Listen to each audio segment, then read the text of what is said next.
Rash media நண்பர்களுக்கு வணக்கம். நம்மளோட பிக் பாஸ் நிகழ்ச்சியோட இன்னைக்கான முதல் ப்ரோமோ ரிலீஸ் ஆயிருந்துச்சு. அந்த முதல் ப்ரோமோவை பொறுத்தளவுல நடந்து முடிஞ்ச மேனேஜர் சர்வன் டாஸ்க்ல நடந்த பிரச்சனைகள் காட்டியிருந்தாங்க. இந்த பிரச்சனையை பத்தி இன்னைக்கான எபிசோட்ல விஜய் சேதுபதி கேள்வி எழுப்புவாரு.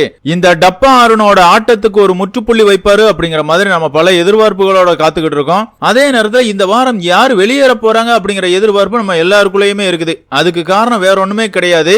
பிக் பாஸ் வீட்டுக்குள்ள அக்கா தம்பி அப்படிங்கிற மாதிரி அறிமுகமான தர்ஷிகா விஷால் இந்த ரெண்டு பேரை பொறுத்தளவுல அதுக்கப்புறமா நாங்க புதுசா கண்டென்ட் கொடுக்க போறோம், காதல் பண்ண போறோம் அப்படிங்கிற மாதிரி ஒரு கேவலமான கண்டென்ட் கொடுத்துட்டு இருந்தாங்க. இந்த வாரம் இந்த ரெண்டு பேருமே வசமா சிக்கின மாதிரி நாமினேஷன் செய்யப்பட்டாங்க. மக்களை பொறுத்தளவுல எப்பா விளையாடாம இருக்கிறவங்க கூட பிக் பாஸ் வீட்டுக்குள்ள இருக்கட்டும், ஆனா இந்த ரெண்டு பேரையும் வெளியே தூக்கி போட்டே ஆகணும். தர்ஷிகாவா இருக்கட்டும், விஷாலாவா இருக்கட்டும், இந்த பிக் பாஸ் நிகழ்ச்சியை மிட் நைட் மசாலா மாதிரி மாத்திக்கிட்டு இருக்காங்க.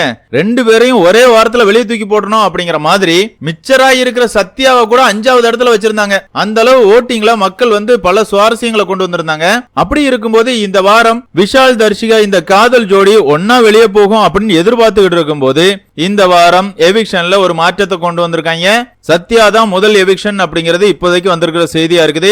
அதே நேரத்தில் இந்த வாரம் டபுள் எவிக்ஷன் இருக்கா இல்லையா அப்படிங்கிறது இதுவரையா உறுதிப்படுத்தப்படாத ஒன்னா இருக்குது. டபுள் எவிக்ஷன் வேணுமா வேண்டாமா அப்படிங்கிற மாதிரி விஜய் டிவிக்குள்ள பேச்சுவார்த்தைகள் போய்கிட்டு இருக்குது. கண்டிப்பா இவனுங்களை பொறுத்தளவுல பண்றதுக்கு வாய்ப்புகள் இல்லைங்க. இவனுக்கு விஷால் தர்ஷிகா ரெண்டு பேருமே காதல் பண்ற மாதிரி கண்ணன் கொடுக்கறது நல்லா தான் இருக்கு அப்படிங்கிற மாதிரி நினைச்சிட்டு இருக்கானுங்க போல. எந்த வகையில நல்லா இருக்குது அப்படிங்கறத நமக்கு புரியல.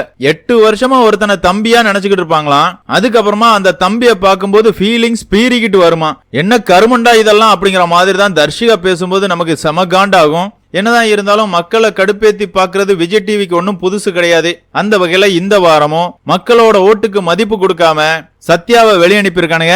விஷால இன்னைக்கு வரைக்கும் காப்பாத்தி தான் கொண்டு வந்துட்டு இருக்காங்க. என்னதான் இருந்தாலும் இன்னைக்கான எபிசோட பொறுத்தளவுல சத்யா வெளியேற்றப்படுறாரு. விஷால காப்பாற்றணும் அப்படிங்கிறதுக்காக தான் இந்த இடத்துல சத்யா பலியாடாக்கப்பட்டிருக்காரு அப்படிங்கிறது என்னோட கருத்து. பிக் பாஸ் ரசிகர்களான உங்களை பொறுத்தளவுல நீங்க எப்படி ஃபீல் பண்றீங்க அப்படிங்கறத கமெண்ட்ல மென்ஷன் பண்ணுங்க. இந்த வீடியோ உங்களுக்கு பிடிச்சிருந்தா லைக் பண்ணுங்க, ஷேர் பண்ணுங்க, மறக்காம சேனலை சப்ஸ்கிரைப் பண்ணுங்க. Thank you friends.